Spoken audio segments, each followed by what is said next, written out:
Alright guys, hello and welcome to a different something. We are going to review some of my bullet games. And oh my god, if you play bullet, you know what it is like. It is bananas. It's just bananas. Now, usually I would play the 1 minute games, but I decided recently I'll try out the 2 minute with 1 second intervals. And it's a lot more enjoyable. Yeah, you have a bit more time to think. You can come back in your time, and most of my games that I have played, I beat the opponent with an advantage, but they've run out of time. If you have the advantage, it's a lot harder for your. If your opponent or you have the advantage, the person at the disadvantage, it's a lot harder to find the moves. So you're thinking a wee bit more, so you don't mess anything up, which then ticks down the clock. And how you end up getting the games won. Now let me just fix this before we jump over. So we've got two games. The second game, it was a battle. It was a proper battle. You'll see. I'll show you the elo bar and everything. We've got a game with white, which is going to be the first, and a game with black, which was it was a good game, especially for me not studying the opening. The accuracies are high, and I do think you're going to enjoy this one. But first of all, I want to say a huge thank you to everyone interacting with leaving a comment, leaving a like, even just watching the video the whole way through, or watching it at all. Thank you for clicking on it. I appreciate it. And yeah, what's your favourite? Leave in the comments. Tell me what your favourite form of chess is. Is it bullet, blitz, or rapid? Personally, I would say I started by playing blitz, playing the 5 minute games. Then I decided, okay, this isn't really going to get me better. I'm not having as much time to think, whenever I started out.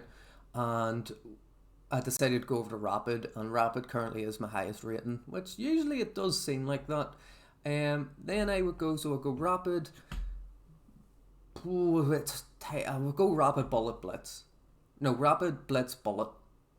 I would say it doesn't mean I'm that good in that order of them. I think my bullet rating is it's actually catching up to my blitz rating. But anyway, that's enough about me. Yeah, leave in the comments what your favorite type of chess format is. So jumping into our first game. Also, tell me what you think of this setup. Do you like my name above my head, and the enemy below? Change that up for this episode. We'll see how it goes. Let me know what you think of it. So this we have the game of white. It is a Vienna game. I love me the Vienna. It helps. But recently, I have not been coming up against this move at all. Like, it's always knight c6 instead of knight f3 or f6. I can't even speak today. Get my coffee into my here first. There we go. Ready. So yeah, I'm not coming up against this move nowhere near in any of the formats as commonly as what I used to. I played the Vienna 155 times with a 58% win rate, and that's a crazy win rate. So it is 58. You're expected to win 50% of your games, but 50 it's good. So the opponent immediately attacks the centre, which is a bit strange being that that pawn is now attacked twice. Now the opening is questionable. The opening is questionable. Do also keep in mind the rating difference. I do not know why chess.com done this. Why it give me such a low rated opponent in comparison to mine. Maybe this guy has previously hit these levels and he's just had a bad spell. So we capture in the centre, he pushes his pawn, we capture the pawn and then lose our centre pawn to his queen. Here the next best move would be to retreat and re-attack in the queen, but instead we decide to develop in the centre, defend our knight. He brings his bishop out, decides to attack. Okay, we will over defend, which probably wasn't the best move by any means. Here it says knight g3, so we should have got the knight out here instead. Because if he takes, we take, and then we lose the right to castle there. So we do. But that's not what happens, and instead we get a massive centre. He trades his bishop for the knight, which we're happy enough with because we've got this development. He's lost his bishop and he has no compensation with having his pawns on light squares. They're all still sitting on the back rank. So we continue. He brings out the bishop. Here I just wanted to get castled. Tried to get himself ready at castle. Bring the bishop out. Trade them. Because we're up a pawn. It's not massive material to trade down from. but it's, it's a good start. So it is an inaccuracy here. Computer says c3 would have been the better move, but okay, I was happy enough to trade. Then we get an immediate blunder. Now here, bishop takes would have been his best move to do, because, well, I don't know, let's see what the computer line says. So takes, that's it. Literally, that is it. That's what the computer wanted him to do. Here, the computer says this is a blunder because takes, reattacks, bishop just falls back and we get to keep it. Kind of happens like that. So we capture. You gotta like, a blunder doesn't mean nothing if you do not capitalize on it. So it could be a blunder, but if you blunder immediately back or make an inaccuracy and miss the opportunity, was it really a blunder? Really? So he comes out and immediately attacks our bishop with his pawn. We retreat back. Here it's attacked, but it's also defended. There's no pin from his light squared bishop, so that was happy enough. He starts to force his pawns down. He obviously can castle kingside, get himself to safety very quickly.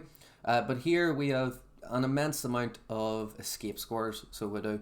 Now I know these aren't escape squares and it would trade, but in this position we're happy to trade being up so much points of material. But instead we capture the pawn, targeting his rook, forcing another weakness. So if he did castle kingside, he's basically done for. He attacks, we fall back, we trade pieces. He gives us this stupid check. Now here, I was like, again, you're up so much points of material. We're up, what's that? A bishop. We're just up a bishop and 2 pawns. So we'll trade queens. Why not? If without a queen, there's less of a checkmating threat. He's going for this, but it doesn't work. It's defended by weaker points of material than he's attacking with. We fall back, re-attacking his queen, having to reposition it. We castle ourselves to safety. Also, at the same time, defending this pawn, because when he made that queen move, he is threatening this to take the b2 pawn. So we castle. He tries to start developing. Don't know what he was planning with this, because that knight is not going anywhere. I really do not know what he thought. Maybe he thought he landed here and then that was checkmate, but no, he 1 square short. He castles queenside. Makes a wee bit more sense than castling kingside. Well, obviously he can't because he moved his rook, but he castled, get his rook into the game and kind of hide his king behind his pawns. So we gallop out to the side, offering another queen trade. He does not accept, so we just take it because, like, we have no issue taking that. And he doesn't even try to retaliate. He lost his queen. He doesn't resign. Good on him. So we capture back, offering a trade of the rooks. Again, up material, trade down, make it easier. And yeah, he lost his knight in 1 move. Now there's a mate in 3 on the board. Can you see it?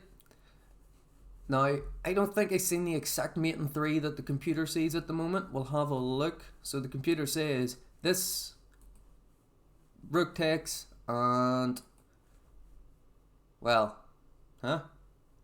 Okay, I think the computer, computer kind of freaked out there.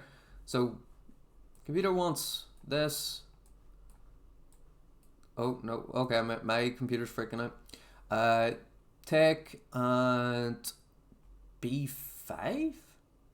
It wants b5, a6 and h6. That's it. It does not want you to move this rook, obviously, because it's protecting the back rank. There's nowhere to say. He just falls back here. Mate in 1 is queen b7. There's nothing he can do. It's unstoppable. But that's not what happens in our game. We do miss it, that checkmate, and instead he goes the opposite way, giving us a mate in 2, which is rook takes. He tries to do something. Like, there's nothing he can't do. He probably should have kept his rook there, but it wouldn't make a difference because queen a, what's that, 6 is checkmate. So that was a quick wee Vienna game. It was nice enough. Started out, he attacked in the centre. That's not something I see very, very often, if at all. We just got a massive centre and just started trading down the pieces, capitalised on his blunder. Tried to offer a trade of queens, attack his queen, throw it about, protect our weaknesses, and yeah, just trade it down and capitalised. That was the first game. It was a lovely wee one. Nice wee thing to start it off. But here, against an American, Saj Paul. This game, oh, it was lovely. Let me actually, I can't. Oh, I was going to show you the board in that one, but we'll show you the analysis chart after this. Here we have one great move, 14 best moves to his 8 best moves. But anyway, this game starts off, and this is an opening. I have not studied the kings in the inn. Now, it seems like he's going for one himself. He's going to castle here. So we get the setup as normal.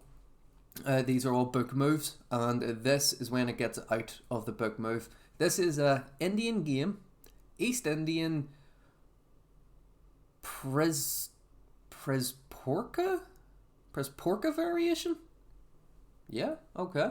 So my idea here, we'll go up, we'll trade off the bishops, weaken his king a wee bit, so we'll lift our queen, we trade off the bishops, grand. We probably could have kept the tension there for a bit longer, but the fact that I take and he takes, it frees my queen up to go hovering around doing other things. So we take, our queen immediately moves, pinning his knight to his king. He makes a good move. Here, computer suggests e4, just take more control of the centre, cut off that pin. It's also defended. But instead, he develops his knight out, kind of blocking in his bishop. There's nowhere to go. His rooks aren't connected. He's got all this open space behind his king. And he just starts a pawn push. So we start one back. Now, here, a5. Computer wants a5. So take more space on the queen side. Just start a pawn avalanche. There's going to be a huge battle on that side. See who comes out victorious. Now here, I immediately see he's attacking my queen. He's going for something here. Got to make sure it's protected. So we develop our knight. This does block our exit for our queen. He attacks our queen. We scoot over. Then we make a loft to then have to get out and escape, which is an excellent move. So it is. Here our queen cannot go anywhere forward, so it needs to retreat. And in doing so, there's no trades here, nothing opens up, which we're happy because if, well, say for example, he went take, we can then, well, he can easily take control of the centre, but then he'll lose this pawn. If he doesn't, and he plays, computer suggests what he done there, bishop, we can immediately take control of the centre. All happy dandy. But instead, he develops his bishop. We strike in the centre, getting trades going. His queen is now looking at her knight, which is defended. He pushes his knight into the centre, and in doing so, we take, just trade down, bring both our rooks over to the centre, trade queens because, you know, it's a lot harder to complete the game while without queens. And in this position, it is completely even. If you look at the setup, same pawn structure, well, same amount. Okay, our pawn is a wee bit more advanced than his. 2 pawn islands on the edge of the board. He's got a bishop, 2 dark square bishops. We have a knight, 2 rooks, and our king is both on the same side. This position is dead equal, apart from the time. Here we have, what's that, just over 20-second advantage. He probably, see here e4, yeah, so as I said, it could have been a dead symmetrical position or almost dead symmetrical if he played e4, and that's what the computer thinks is best. But doing so, we start to gallop around. We attack his bishop. He defends with his rook, and in doing so, we attack his rook to remove the defender. He keeps it defended, puts it in a good position. We go for the attack, defending our rook, kind of solidifying it in the position, and also attacking his knight. And he makes an immediate blunder. He goes for a trade. What would you play in this position for white? We'll flip the board. What would you play in this position for white? I think, and it may not be the best move, let's see, I would probably play, Do, do, do, do, do. You go over maybe, attack the... Is that a good... No, that's a terrible move. Why is that a bad move? Oh yeah, because takes... Oh yeah, take and then take. Alrighty. What is the best move? So the best move here is to pop the knight right in the center, and it seems like that is the only move. It gives black, it puts black in a 0.5 point disadvantage, or gives black a 0.5 advantage, while the next line of Stockfish gives takes. That is the second line of Stockfish, which is a blunder. Okay, now it's the third line that's changed its mind and it wants the bishop to go back. But the knight popping into the centre is the only move that he has, but instead he finds the second line of Stockfish, which is to make a blunder, which is crazy. That's actually nuts. That you're in a position that Stockfish can't even save you. Like, you have one move and that is it. And the second move, our third line, is a blunder. Then he pops his knight in the centre. We just trade down because we're happy. I realised after this position, after we take and he takes back, we just snatch up that pawn, over defending this one. He starts to push. We then over defend. Now it's defended 3 times, and we just start taking his pawns. Great move. I really don't see any other move that you would play in this position. There's like, what else would you play? Why would you not take the pawn? So now this is an inaccuracy. It wants us to take. Because it's check, he has to take, and then we can trade down and win the pawn. But here, yeah, we double up our rooks. He then trades. Now here, I did make a mistake, but it was a calculated mistake.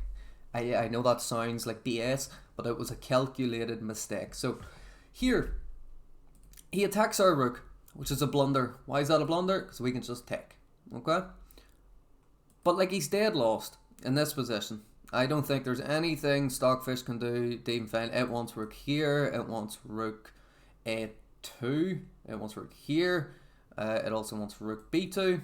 So any of these 3 moves would have been viable, but he's still in a dead lost position. And he attacks our rook. We're like, okay, we have this outside pass pawn. We can just start marching. And what happens if he takes us? We take back. His king starts to come in.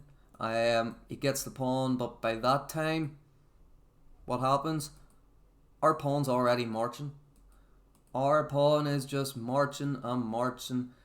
And in this position, he resigns. So we'll have a wee look. I'll switch over screens here. Is it this one? Yes, it is. Again, I apologise about this black line. I do need to fix it.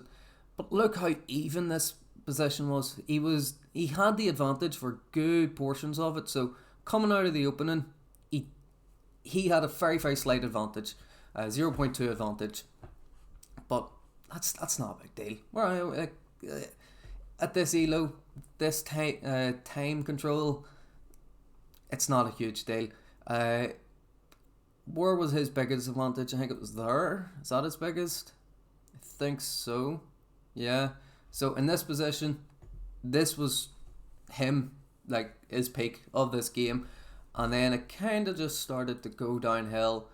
We found the best moves. We didn't let our queen get trapped. Trading, centralising every pieces, trading in good fashion, capitalising on the blunder. Well, here actually it says king takes is a miss. So what would have been better? Yes, actually I had a look at this after. So in this position it would have been better to take the knight, he takes, and then you take. That's just a tactic I missed. I gotta keep my eye out for checks, captures, attacks. He took. I should have immediately check. Do I have any checks? Take. What happens after that? He needs to take, and then we take. I really checks, captures, attacks need to be going through my head a wee bit more. But we were able to do some way tactics in the trading process. We didn't capitalise on the blunder here, but again, it would not have made a difference because we would have got the queen. We would have been able to promote again if needed. and he has 2 seconds, 1 second, and yeah, he was just running out of time. There was no way he was winning. We had 49 seconds left. So, oh, you can't say that. We had 49 seconds left in comparison to his, well, apparently no time. Apparently he has no time at all. But yeah, anyway guys, hope you enjoyed. I have been trying out Bullet a wee bit. We'll have a wee look here. I'll show you how many I have been playing. If my computer loads, yeah, here we go. Look at that lovely man with a nice pink hat. Yeah, I've been playing a good few. These were all yesterday or 2 days ago, and some today I've been playing. Some draws, good few wins. I started off quite well against people in my own rating or close to it. We're ranking up, so we started 680 and currently we are 726. Nice progress. But yeah, anyway guys, thank you for watching. I hope you enjoyed. I sauced you. If you're watching, play the games. I'm telling you, you wanted to collaborate, play the games. We'll get it going and we'll see if we can make a video out of it. But yeah, anyway guys, hope you enjoy. Thanks for watching. If you have stuck around this long, leave it in the comments, let me know. Yeah, have a good one. Bye bye.